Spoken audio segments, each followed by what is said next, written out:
Welcome to our channel. Today we how to log into Payoneer on desktop browser, secure access step by step clearly. Open your preferred desktop web browser.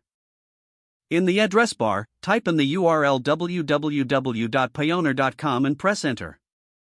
Wait for the Payoneer homepage to load fully.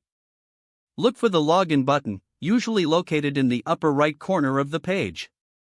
Click on the login button to proceed. You will be directed to the login page. Enter your registered email address in the designated field. Now, input your password in the password field. Make sure to double-check your entries for accuracy. If you want the system to remember your login, check the Remember Me box. Once you have entered your credentials, click on the Login button. If your details are correct, you will be taken to your Payoneer account dashboard. In case you've forgotten your password, click the Forgot Password link. Follow the on-screen instructions to reset your password. If prompted, complete any security verification steps, such as two-factor authentication. After successfully logging in, you can access all features of your Payoneer account. Always remember to log out after you're done, especially on shared devices. If the page does not load, refresh the browser or try again in a private or incognito window.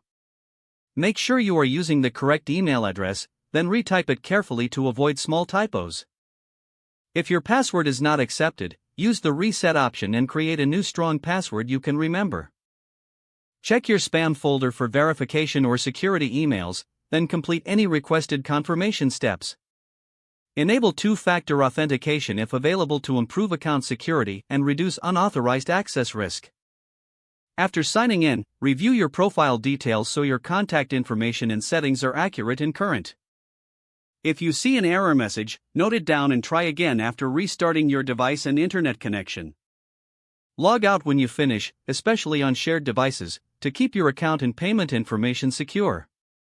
If the page does not load, refresh the browser or try again in a private or incognito window. Make sure you are using the correct email address, then retype it carefully to avoid small typos. If your password is not accepted, use the reset option and create a new strong password you can remember. Don't forget to like this video and subscribe to our channel for more step-by-step tech guides.